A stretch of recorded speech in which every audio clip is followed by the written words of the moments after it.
30 to the sunshine and blustery showers, and some of those showers could be a little bit wintry, George. So enjoy it while we can. Thanks very much, Nina. Thank you. A reminder of our main stories.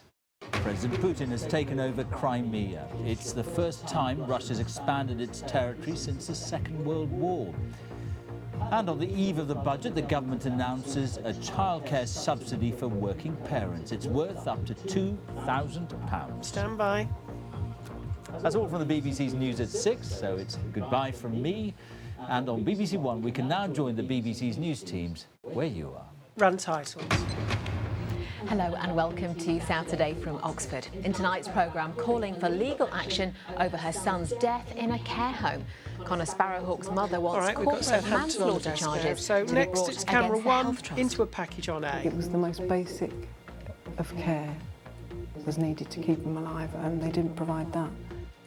Also tonight, killed on a building site. A court hears Mark Williams was crushed by a type of forklift truck that shouldn't have been used there.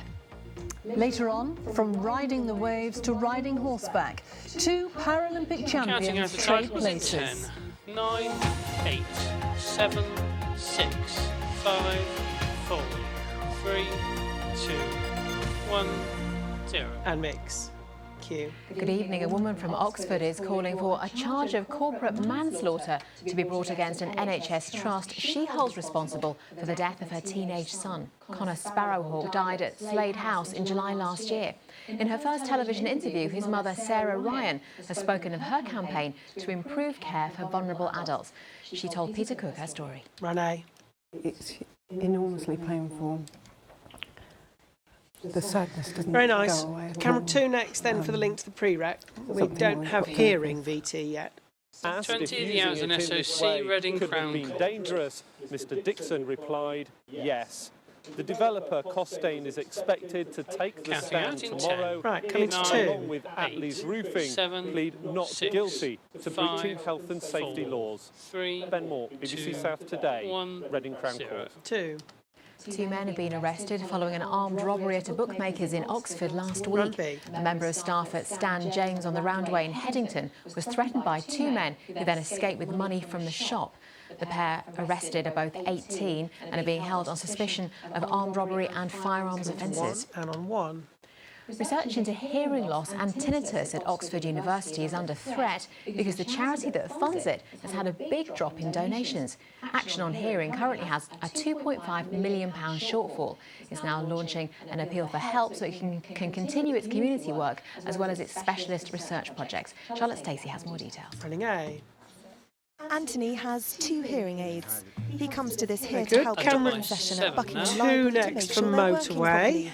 Has donated over £500,000 Counting out a to package Oxford in 10, University for hearing 9, loss research over the last Coming to decade. 2. But future 6, studies like this could 5, be at risk 4, if more money 3, can't be found soon. 2, Charlotte 1, Stacey, BBC South 0. Today. And cut 2.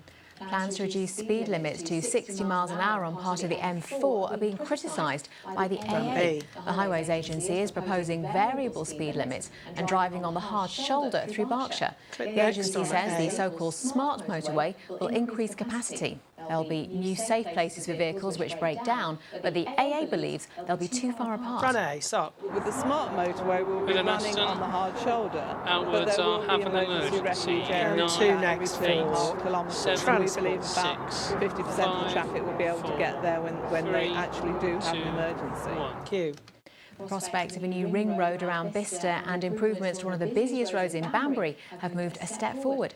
By 2031, there'll be more than 4,000 new homes in Bicester, and with the growth comes the need for better infrastructure. A major overhaul of the road network is planned, as Jeremy Stern reports. Run B.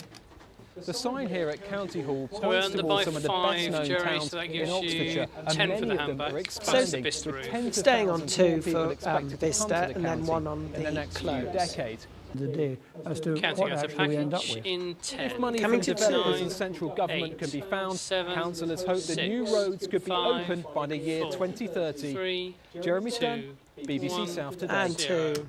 A community building costing more than £6 25. million is being planned for Bicester. On A. It would be on the Franklin's Yard car park 20 to and stop would house a library, local societies, as well as a hotel, shops and offices. 15. The application will be discussed in Coming to May, 1. and if approved, building Stop work should be talking. complete 10, by summer 9, next year. And mix. That's all from me for the moment. I'll be 6, back at 10:25 5, with another bulletin 4, with more of today's 3, stories. I'll hand 2, over to Sally. Run B out of vision. 5, 4, 3, Southampton 2, next. 1, 0. And mix. Stay with us. Still to Thanks, come this everyone. evening, Well done. Saturday, from riding the waves to Not fair. riding horseback. 2 Paralympic champions.